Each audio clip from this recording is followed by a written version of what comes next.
ముఖ్యమంత్రి గారు మాట్లాడారు. వారు మాట్లాడిన మాటలు నల్గొండ జిల్లా ప్రజలందరూ కూడా విన్నారు. మరి వారి భాషలోనే వారికి ఖచ్చితంగా ఇవాళ మాటల పరంగా బీఆర్ఎస్ పార్టీ జవాబు చెప్తుంది. చెప్పకుండా ఏం ఊరుకోం. మీలాగా ఇద్దరు ముగ్గురు రౌడీ ముక్కలు నేసుకొని ఆఫీసుల మీద దాడి చేసేటటువంటి దరిద్రపు సంస్కృతి మాది కాదు. మాది మాటలతోని, విఘ్నతతోని, సిన్సియారిటీతోని, ప్రజల దగ్గర పనిచేసే కమిట్మెంట్తోని ప్రజల మనసులు గెలుచుకునేటటువంటి పాలసీ ఫిలాసఫీ బీఆర్ఎస్ పార్టీది. మీరేదో దాడి చేస్తాం, ఆఫీసుల మీదకి వస్తాం, ఇండ్ల మీదకి వస్తామంటే భయపడేటోళ్ళు ఎవరు లేదు. మాది 60 లక్షల సైన్యం ఉన్నటువంటి బీఆర్ఎస్ పార్టీ కుటుంబం మాది. మా 60 లక్షల మంది తలుసుకుంటే మీరు ఒక్క అడుగు కూడా తెలంగాణలో కదిలేటటువంటి పరిస్థితి ఉండదు. ఖబర్దార్ కాంగ్రెస్ నాయకులారా, మళ్ళొక్కసారి ఎక్కడ బీఆర్ఎస్ పార్టీ ఆఫీస్ వైపు కన్నెత్తి చూసినా కూడా బీఆర్ఎస్ పార్టీ సైనికులు ఎవరు కూడా ఊరుకోరని చెప్పి ఈ సందర్భంగా మీకు తెలియజేస్తూ ఉన్నాను.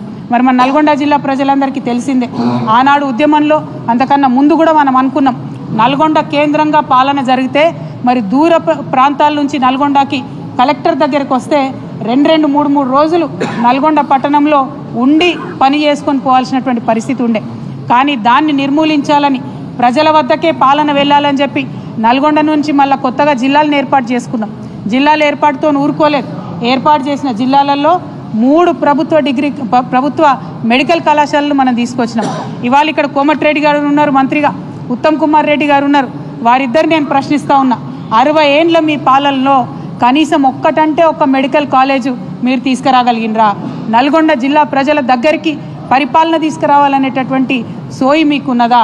ఆనాడు కేసీఆర్ గారు కలెక్టరేట్ ఓపెనింగ్కి పిలిస్తే కోమటిరెడ్డి గారు కూడా వచ్చి కేసీఆర్ గారి పక్కన కూర్చొని మరి ఇంత అద్భుతమైన కలెక్టరేట్ కట్టిండ్రు, ఇటువంటి కలెక్టరేట్లు వేరే రాష్ట్రాలలో సెక్రటేరియట్ల కన్నా పెద్దగా ఉన్నాయని చెప్పి పొగిడినటువంటి వ్యక్తి కోమటిరెడ్డి వెంకటరెడ్డి గారు. మరి ఇవాళ వారు ఏం మాట్లాడుతున్నారో దయచేసి నల్గొండ జిల్లా ప్రజలు, తెలంగాణ ప్రజలు గమనించాలి. ఓడ దాటే వరకు ఒక రకంగా, ఏదో ఒడ్డు దాటినాక ఇంకొక రకంగా అన్నట్టు కాంగ్రెస్ పార్టీ వాళ్ళు మాట్లాడుతూ ఉన్నారు. దీన్ని, ఈ వైఖరిని ప్రజలు అర్థం చేసుకోవాలని చెప్పి నేను కోరుతా ఉన్నాను. మరి ఉమ్మడి నల్గొండ జిల్లాలో 12 నియోజకవర్గాలు ఉంటే ఆ 12 నియోజకవర్గాలకు కూడా కలిపి మనం 36,000 కోట్లను 10 సంవత్సరాలలో బీఆర్ఎస్ ప్రభుత్వంలో 36,000 కోట్లను అభివృద్ధి కోసం మనం స్పెండ్ చేయడం జరిగింది. అదేవిధంగా సంక్షేమం కోసం, అంటే అది పెన్షన్ కావచ్చు, కళ్యాణ లక్ష్మి కావచ్చు, రైతు బంధు కావచ్చు, రైతు బీమా కావచ్చు, ఈ కార్యక్రమాలకు అన్నీ కూడా కలుపుకొని మనము 42,000 కోట్ల రూపాయలను నల్గొండ ప్రజలకు ఇవ్వడం జరిగింది. మా పాలన ఎట్లుండే అంటే ప్రభుత్వంకి వచ్చినటువంటి ఆదాయం అంతా కూడా పేద ఇంటి బిడ్డకు అక్కడికి రావాలనేటటువంటి ఆలోచన మాకుండే. ఇవాళ ఏం జరుగుతున్నది? నిన్న 21వ తారీఖు నుంచి 24వ తారీఖు వరకు గ్రామాన సభలు పెడతా ఉన్నారు, గ్రామ సభలు పెడతా ఉన్నారు. ఎందుకోసం గ్రామ సభలు? రేషన్ కార్డులు, రైతు భరోసాలు, అట్లానే ఇందిరమ్మ ఇండ్లు, ఈ పథకాలన్నీ కూలీలకు ఇస్తామన్న డబ్బులు ఇవన్నీ కూడా ఇస్తామని చెప్పి గ్రామ సభలు పెడతా ఉన్నారు. ఇవాళ ఒక్క మాట నేను కాంగ్రెస్ ప్రభుత్వాన్ని సూటిగా ప్రశ్నిస్తూ ఉన్నా, దయచేసి ప్రజలు ఆలోచన చేయాలి. అధికారంలోకి రాగానే ఏం చేసిండ్రు? అప్లికేషన్లు పెట్టుకోండి, మేము ఇచ్చేస్తాం మీకు పథకాలన్నీ అని చెప్పిండ్రు. అంటే ఒకసారి అప్లికేషన్ పెడితే మళ్ళీ ఎంపీ ఎలక్షన్ల ముందు మళ్ళీ ఏమన్నారు? లేదు అభయహస్తం అప్లికేషన్లు పెట్టండి అన్నారు. మళ్ళీ ఒకసారి లైన్లలో నిలబడి అప్లికేషన్లు పెట్టాం. ఎంపీ ఎలక్షన్లు అయిపోయాక ఏమన్నారు? మేము కులగణన చేస్తున్నాం, మీ దగ్గరికి వచ్చే మేము తెలుసుకుంటాం విషయాలు అన్నారు. 3వ కూడా కులగణన పేరు మీద ఇంకో 3 నెలలు టైంపాస్ చేసిండ్రు.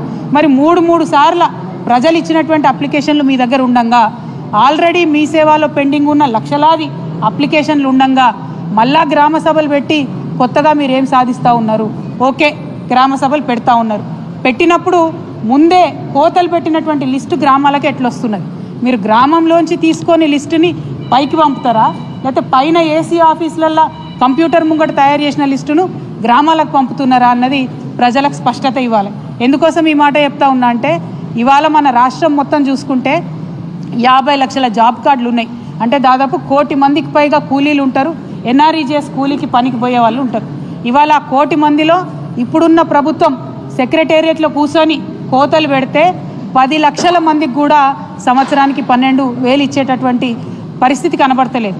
అంటే ప్రతి ఒక్కటి కోతలు పెట్టి ఏదో తూతూ మంత్రంగా మీద ఇచ్చినమా అంటే ఇచ్చినట్టు చేస్తున్నారు. దీనికి బెస్ట్ ఎగ్జాంపుల్ నల్గొండ జిల్లా ప్రజలకు అర్థమవుతుంది. మనకు తెలంగాణలో ఉన్నప్పుడు గత 10 ఏళ్లలో మొత్తం తెలంగాణ రాష్ట్రంలో నల్గొండ జిల్లాలో అత్యధికంగా వరి పంట వండింది, అత్యధికంగా మనం ఇక్కడ పంటలు కొనుగోలు చేయడం జరిగింది. మరి పోయినసారి దేశంలో అత్యధికంగా మన దగ్గర పంట వండింది మనం కొనుగోలు చేసినాం, చివరి గింజ వరకు కొనుగోలు చేసినాం. మరి పోయినసారి కాంగ్రెస్ ప్రభుత్వం ఎంత కొనుగోలు చేసింది? కనీసం అందులో 10% అన్న కొనుగోలు చేసిందా? ఒక్కసారి నల్గొండ జిల్లా ప్రజలు ఆలోచించాలి.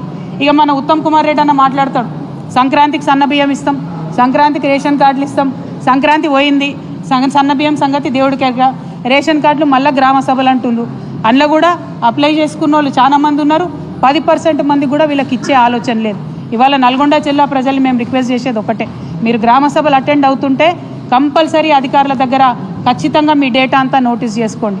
గ్రామ సభలు అయిపోయిన తర్వాత 26వ తారీఖు నాడు వాళ్ళు చెప్పినట్టు మనకు రైతు భరోసా, ఇందిరమ్మ ఆత్మీయ కూలీ పథకం కింద రావాల్సినటువంటి డబ్బులు, రేషన్ కార్డులు, ఇందిరమ్మ ఇల్లు ఇవన్నీ సరిగ్గా వచ్చినాయా? సరే రాకపోతే ఎక్కడికక్కడ గ్రామాలలో కాంగ్రెస్ పార్టీ నాయకుల్ని, కార్యకర్తల్ని నిలదీయవలసిందిగా నల్గొండ జిల్లా ప్రజలకు మేము పిలుపునిస్తూ ఉన్నాం.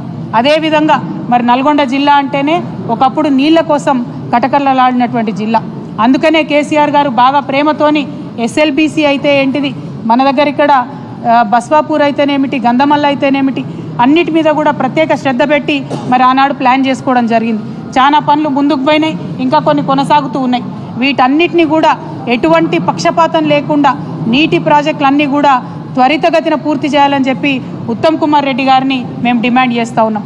అదేవిధంగా రాష్ట్ర ముఖ్యమంత్రి గారిని మేము సూటిగా